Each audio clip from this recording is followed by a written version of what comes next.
Libraries are a cornerstone of the communities they serve. Access to the books, resources, and information in libraries is imperative for persons living in the community for education, employment, and enjoyment. To serve a community, libraries should be welcoming environments accessible to and usable by everyone.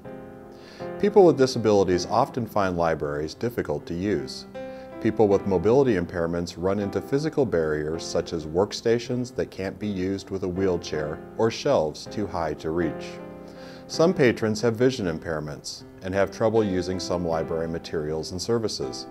Individuals who are deaf or hard of hearing can be frustrated by not being able to communicate with library staff. Many of the barriers people with disabilities face when using the library are not difficult to fix with a little knowledge and ingenuity. In this video, we will introduce you to several forms of assistive technology that can help level the playing field for people with disabilities when using the library.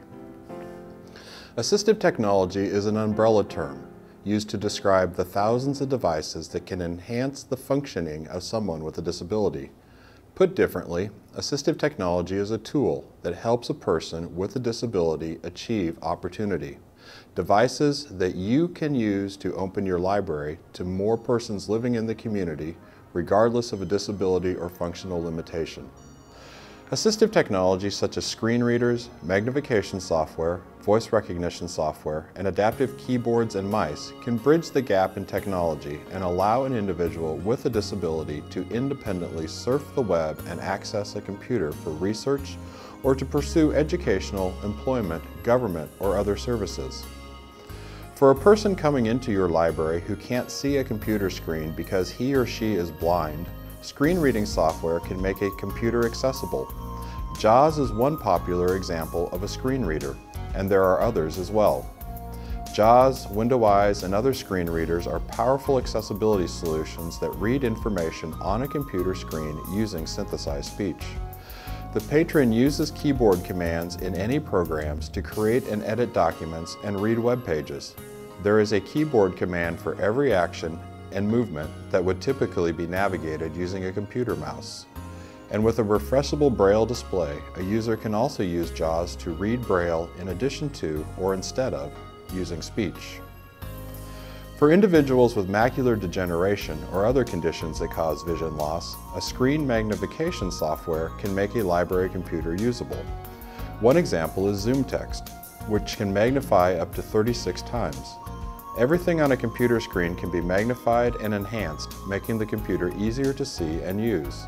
Screen magnification can include features such as color enhancements to improve clarity and reduce eye strain, cursor and focus enhancements, and an application reader. Librarians meet and interact with a wide variety of people.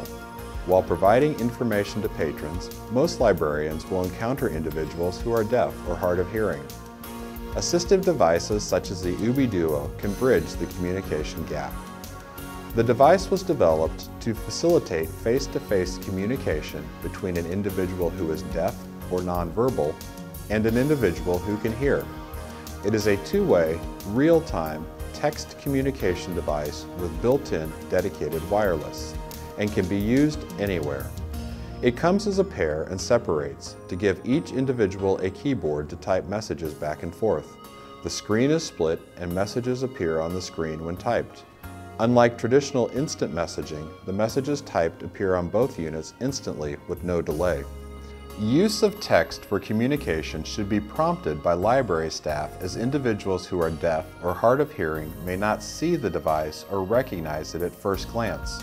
Keep in mind that ASL, American Sign Language, is different from English. Spelling and grammar is not as important as long as communication by text is successful. Libraries pose many challenges for people with hearing loss. Many libraries provide meeting facilities for various groups. Assistive listening devices can be an invaluable enhancement in the level of service libraries provide people with hearing loss. One type of assistive listening device brings sound directly to the user's ear and eliminates background noise.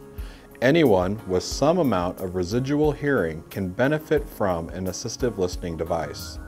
There are two parts to an assistive listening device, a transmitter and a receiver.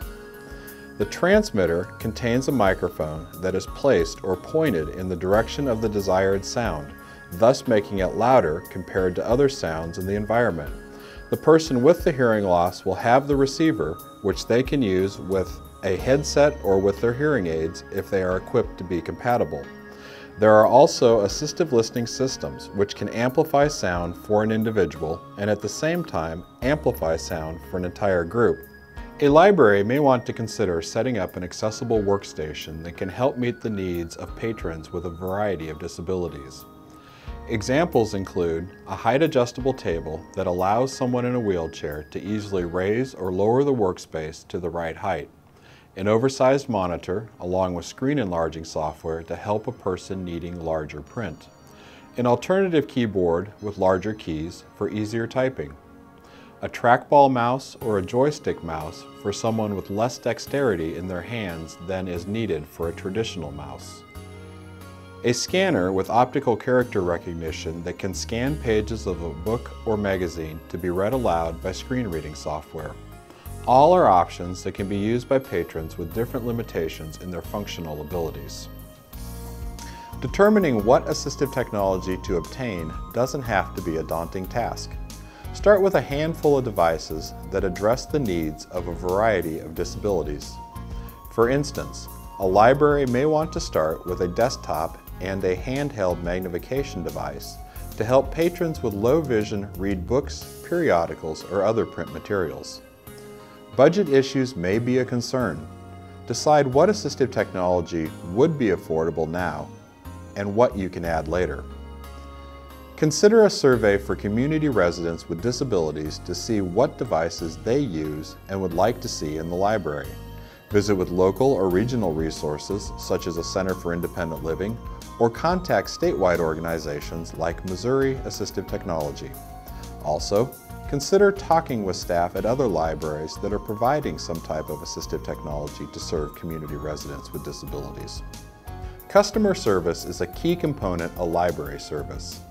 In preparing staff to work effectively with a diverse population, make sure that disability etiquette is a part of the training. Check with local disability service providers to see if they are willing to provide the training for library staff. Make sure that staff are trained on how to use the assistive technology in your library. Don't limit knowledge to only a few people about what is available and how it works. The more staff who have familiarity with devices, the better your customer service will be. One of the most important things libraries can do is to make sure persons with disabilities know how the library can serve them. Market your accessibility features in your publications, on your website, and through other avenues. Develop a press release and/or contact patrons directly through email to let them know what's available and the accommodations you can provide. Don't hide assistive devices in the back or in areas where they will be hard to find. Put them out front and center or announce them through signage so anyone visiting the library can quickly see what assistive technology is available. People will try new things if they see them out in the open. Develop customer-friendly instructional sheets about the assistive technology available, what it can do for patrons, and how to use it. Develop partnerships with the disability organizations in your area who can help you get the word out. Examples include local centers for independent living, disability-specific organizations such as the MS Society or local United Cerebral Palsy affiliate, and senior centers. Partners can help promote the library's facilities and encourage usage of the accessibility options. Invite groups that are likely to have members with disabilities to hold events in your meeting spaces to promote your library's assistive technology and other access features. Are libraries inviting for people with disabilities? Well-planned assistive technology solutions can be a huge help to making sure that residents of the community can have effective use of information and other library services.